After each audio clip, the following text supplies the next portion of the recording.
Pete and Hannah's Watch List. I'm your host, Pete Mitchell. I'm here with my great co-host, Hannah. Hello, people.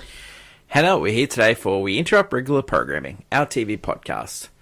On today's show, we're going to review House of the Dragon, The Boys, Acolyte, Presumed Innocent. But before we begin, let's tell the viewers and the listeners what they should do. Pretty please leave a like and subscribe to our channels. Leave a comment down below, any of your feedback. Let's have a discussion down in the comments below. You know, what shows you want us to actually see, you know. Should we check out something we've missed in the past, you know? Hit the notification button and you'll get great content like this one.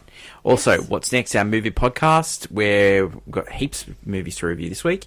Also, movie news, where we preview the next week's new releases and talk about the major issues in pop culture. And AFI Top 100 10-year revisited podcast, and this week it is Unforgiven. We also have Blockbuster and Movie Championship belt holder 1988. So it'll be interesting to see what we do there. Let us get on to today's show. And today's show, let's start off with our favourite TV show at the moment, House of the Dragon. It was always. This is episode 5, and it is called Regent. Yes, because, guess what? My boy, he's bad, we don't respect him, we don't like him. My boy is now Prince Regent. And also, So pick up after last week, and they're parading the lopped off dragon's head. Melee's head, which is the worst play the Greens could ever do, because it causes, like, people to see the dragons like they were gods, and now they're just hunks of meat. And that's not a good thing when you're supposed to have these people see you as these... They've had the positive things go their way, like... They lost their son, they lost their grandson, the son. Yeah. And they stuffed that up. Yeah, they did. And then... That's because, again, they stopped listening to Otto. Like, if they kept with Otto Hightower's, like, stupid stuff, they would still have the people on their side, because he's dealt with that for so many years for Two Kings. Like, he knows what the dealio is. So we get the power struggle. Alicent wants to become regent again after she was looking after it, but everyone goes, no, it's wartime. What's wartime, baby? Yeah, and also, like they're still like, you're a woman. You shouldn't, like, we need, he's next. And then anyway. and Aemon immediately, he's just like, it's this weird thing where they're all talking to Aemon, and he starts putting plans into place, and you just see Alicent. She's just like realized we've because she's realized for a while. No, but she's like, we've put, because Aegon was like, they controlled him. Because he was they can't in a weird but Aemon is like a monster of his own making, and she made him. Yeah, because she, you know, let that slip through her fingers. Because she didn't think it was ever a possibility. So then he's looking at the Iron Throne, and then his sister comes, who's the wife of Aegon. There's this bit, and says, was it all worth it? Yeah, and Aemon... You bet your ass it was. Aemon even, like, when he sees... Because Aegon is still alive. He is... Barely alive. He is basically a corpse, just like his father before him. Yeah. And he's burnt to a crisp. And you have, like, this, like, Alicent's being very, like, you know, like, will he survive and stuff. And then you see Aemon just, like, looking over him, like, like, mate, I got this. It's this weird thing where, I love it because we don't get that much, you know, like, these characters, because the book was more of a text, so we don't really know the ins and out of just every detail that happened. So seeing it play out, and you see Aemon, you kind of see this different side to Aemon, and it's really interesting to see, kind of like... Yeah, okay, let's go back to Black. Rhaenyra is... she's... everyone's sort of against her on the council. You know, they've lost a dragon. Yeah, they've dealt with the weight of losing not only the second biggest dragon, which is their biggest dragon, and losing Princess Rhaenys. She's like, the council are just seeing her, like, they just don't know what to do with it. Like, Yeah. she's trying to be peaceful, and they're like, this is war times, Yeah. baby. Like, this whole thing of peace, or, like, she's just, like, keeping the peace, but she's still waiting on Damon. There's this weird thing, which is really interesting. Yeah. We'll get on to Damon, We'll don't get worry onto about it. that. She's, like, thinking, like, eventually, like, another, like, the other ball will drop, Damon will come back, we'll work together back on this. But it's not happening, because she's not going to reach out to him either or. No. And this also, with the council, you have Corlys just wants to give up. He just wants to go back to sea. Yeah. But she's like, sends Baylor to basically give him, like, he can be my hand. Yeah. Because she needs someone like him. And also, he's just like he's so lost without, because he did it all, like, he's done it all for her, Rhaenys, and when he sees Baylor, and Baylor was like, no, I am of fire and blood, I will die like a dragon rider, like my mother before me, like my grandmother. She is very much like this warrior that's very needed in the Blacks, and it's really interesting. Then we get Jacaerys, who's feeling like, they're just coddling me. I'm just like, I'm pouting around the castle, like, I just don't like this. I want to do something. And so he actually, he gets on his dragon, he goes and does something. Yeah. He goes, and he does something good. Yeah, and so he goes to the Tullys and sorts out, because they're crossing. They need the crossing. And he basically... But not only gets a crossing, he also gets them to bend the knee to Yeah, the Queen. because they go, oh, you know, we heard about Harrenhal being taken over. Could we have that? He's like, sure, but you're going to have to give me something a little bit more. Like, he's really suave about this whole meeting, too. But then, not only that, right at the end of the episode, he goes to his mum and the Queen, and she's unhappy. She wants to ride. He says, no, you can't. And then goes, well, we need to come up with an idea for dragons. Yeah. And then he comes up with the great idea that, you know, you can go back in the paths of blood and we can find two dragons are ready to go downstairs. While it's always been, like, the immediate lineage has always been able to control these drag riders, Yeah. Their blood could still do it. Yeah. It's still tame. And so they are going to search the records to find descendants and like, distant relatives. Okay, so before we get on to Damon, let's talk about our arch enemy, Christian Cole. Now, he had a chance to back... Talk about another pouty little loser. He had a chance to back Alicent twice, and he didn't want to. And he had, you know... And he's the one that let the king do what he did. He has, like, PTSD from the battle. Mate. Dude's like... He should have backed Alicent. The dragons are in charge now. And he's like... He's like sharpening a sword, cleaning a sword, like, oh my god. And he's like, this war is to the dragons. Yeah. Like, Aemon is... Like, they're scared of Aemon. And that's really... Like, it's so interesting to see, because I've never... Like, Aemon is probably... While he's like this front, he is a front. Deep inside, he is just a sensitive soul. No, the difference between him and his brother is his brother could be easily controlled. And they cannot control Aemon. That is the difference. That's why they're scared of him. Not only that, he is the biggest dragon. That's true. He's the war dragon. Yeah, well, that's why he can't be controlled. Yeah. Okay, so let's get on to your boy. Mate, Damon, he has completely lost. So the house. He had sex with his mother in a dream. In a dream. Wow. Talk about mummy issues. Oh my god. I mean, a lot of these characters have mummy issues, but man, that is one of the worst. I wish you were born first. Like, oh my god.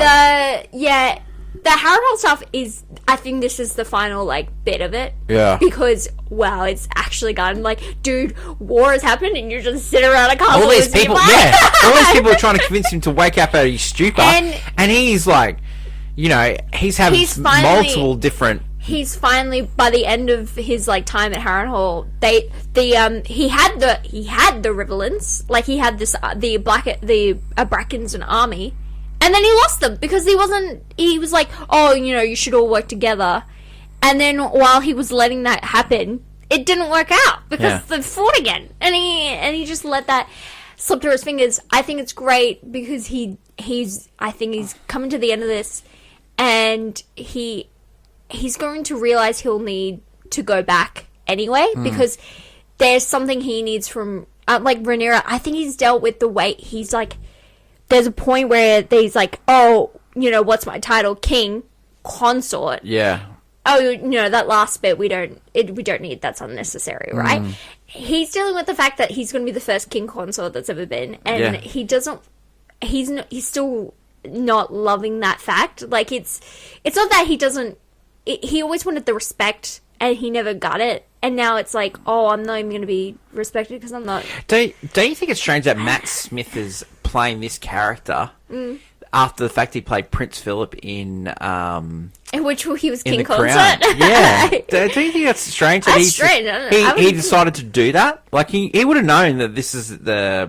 But the character Damon, I will say, is really weird how they've done it so far this season on the show, because he is probably George R. R. Martin's one of his favorite characters he's ever written, and he's a character that's in a weird mix that he's very loyal to his family, but in this show they've chosen to really turn him on the idea of he's always wanted the crown, which is strange because I don't think he does. In writing, he's never really wanted the crown. It's more he's wanted his family's respect and loyalty, you know. And it will be interesting to see them finally, Rhaenyra has also extended the branch. She has sent someone to Harrenhal because she wants to finally, finish this conversation and bring him back. She's extended the olive branch. We're going to... something's happening. We're getting there. We're getting to the next part of the season, and wow, we're in for a show. Looking forward to episode 6 next week, and we'll review it here on We Interrupt Regular Programming. That's it. Next show we're going to talk about is The Boys, and it's episode 7, and it's called The Insider. Yeah, so I was like, thank God this episode happened, because everyone's back together. Everyone's back together, but then there's a twist at the end of this episode. Oh, yeah. So, do you want to go into the episode? Well, yeah, you get, so we're still trying to find the mole.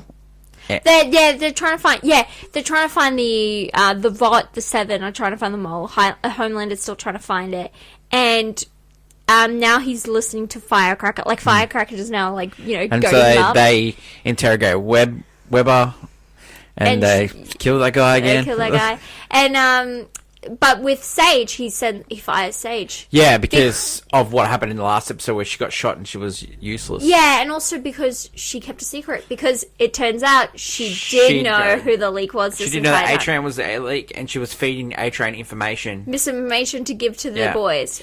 So, and she was also angry with Homelander because they sent Noir and the Deep to kill Butcher. And that didn't work out. That didn't work out. And when Sister Sage is walking out, and the Deep goes, "Oh, I'll see you later," and then I'm going, and then Noir goes, "I'm in love with you," and he goes, "Did you have to lobotomize her too to be with it?" No, dude. It's like this moment that was very funny. The Deep also is told by Homelander to kill the octopus finally. And he has a break because he was finally having this relationship, human relationship with Sage, and then he was still mingling with the octopus, and then he just snapped. Yeah, and then he let the octopus, he let his beloved die, and it's strange. So strange. Butcher, the Butcher finally comes back. He's like, "Look, I've got the guy, and I brought Frenchie back." And we need Frenchie because we're gonna try this cure thing. And then the doctor has been working on a plan to escape, and he does escape, and he puts a virus in Kimiko. Yeah, Kimiko and Frenchie are they're the ones looking after him. They also rekindle back their friendship as well because they both talk about how both of them were dealing with the same kind of similar issues with their past, and they've kind of come back and they're like, oh, friends again. And then she gets stabbed, and the virus starts spreading, and so you have to watch this beautiful scene of Frenchie trying to saw off her leg. And wow, anyway. Wow, amazing. But Kimiko survives. Butcher and Starlight chasing down leads of the assassin, and it turns out it's a shapeshifter. It's a shapeshifter. Yeah, which is that's scary. And then it could be anyone. And the assassin is they're Lee Harvey Oswald. Yeah, and then Huey. Yeah, he goes to see the vice president elect and tries to convince her Just not to do, not to do what they're going to do. Did you hear about the camps? And she had no idea. She had no idea, but she didn't want to hear about it No. because she's too far in. gone. She's in. That's it. When you're too far gone down this rabbit hole. Yeah. And same with A-Train. Helped the boys, and then he's like, once he found out he's like, he was gonna go for it, run, and he tried to get Ashley, the CEO of Vought, out, and she's like, no. Like, she also is like, she realized I've dug my grave. Yeah. I'm here until it's over. Yeah. And which is like, it's this kind of thing. And then also with Mother's Milk, he like, his wife was like, his ex-wife was like, we can go and be a family again, let's run away. Yeah. You don't have to do it, like, especially after your panic attack. And he also was like, No. he got talked into going back to the boys because he's realized, we're gonna take him around. We got to do this now and ever. Yeah. Homelander's son is yes. doing some puppet sort of information. It's like a Sesame Street kind of thing. and what it comes down to is Kessler's been saying to Butcher, you can't rely on this kid. This kid's not going to be No faith. good. Yeah, he's but not blood of yours, Butcher is like, I have faith in the kid. Yeah, I'll and the continue. kid comes through. He says, I'm not going to do this thing. And then Butcher goes to Kessler, hey, I told you. And Kessler's laughing as Butcher has a seizure and he's passed out. Yeah, and it does not look good.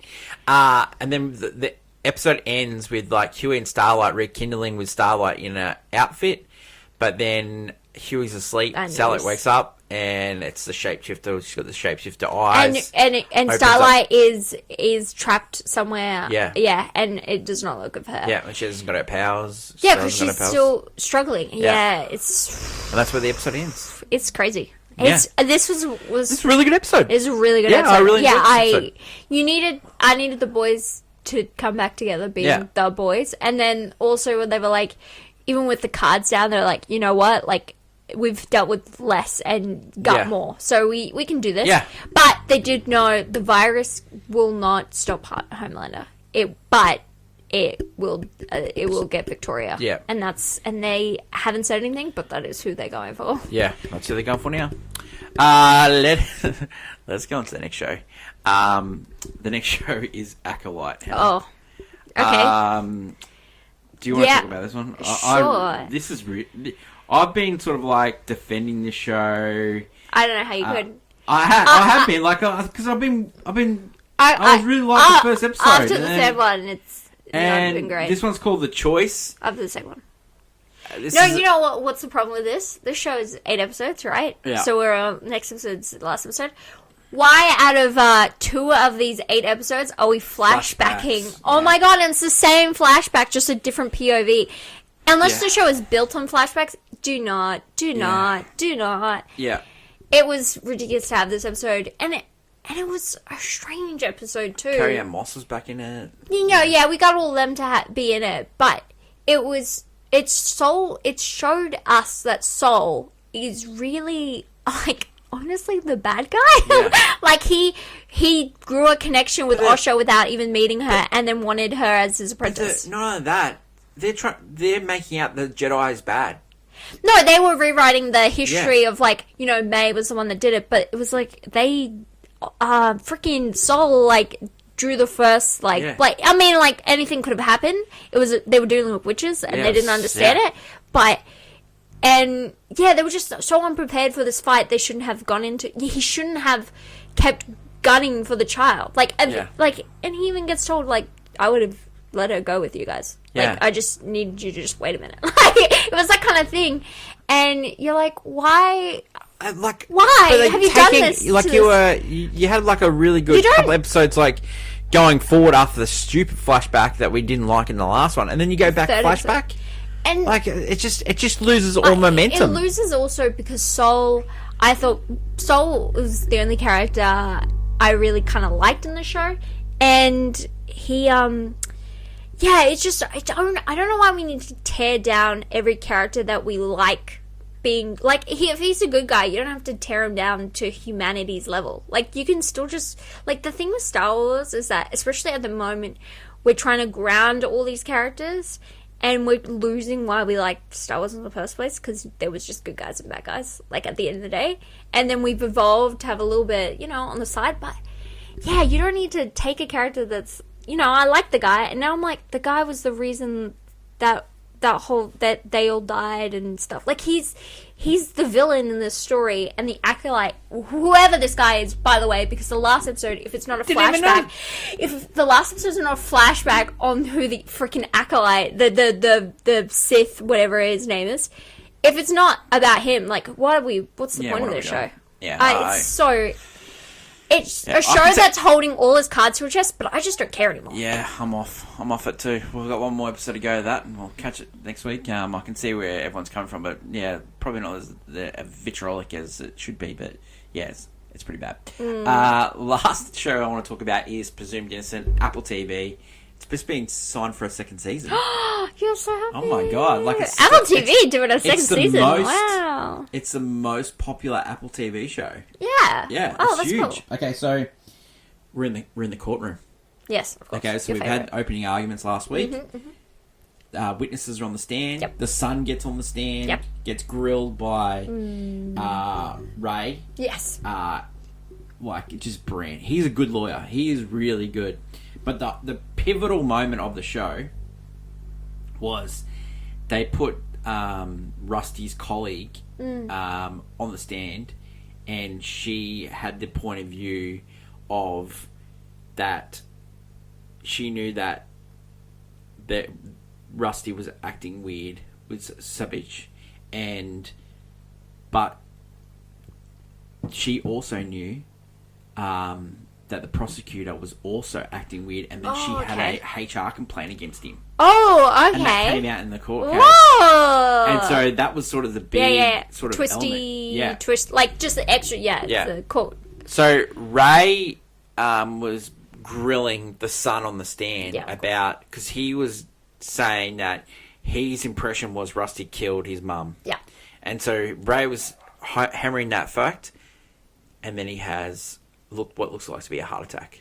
Whoa! And he's out on the floor, and they've got paddles on him, and so it's full on. Whoa! So that's how the episode ends. Yeah, that's crazy. Rusty and his wife tells him that she's sort of like seeing someone, like kissing someone at a which she met in a bar and stuff like that. Yeah. So they're sort of on the outs as well, and it's just next week episode is the penultimate episode, and that's where you find there's a witness to the actual crime. Ooh, spicy. And then you got one more episode after that, which is the verdict comes in. So it's only got a couple episodes to go. This episode was really good. Yeah. Anytime you're in a courtroom. It's really great. Yeah. If you haven't watched Presumed Innocent yet, you should definitely give it a watch. It's on Apple TV Plus now.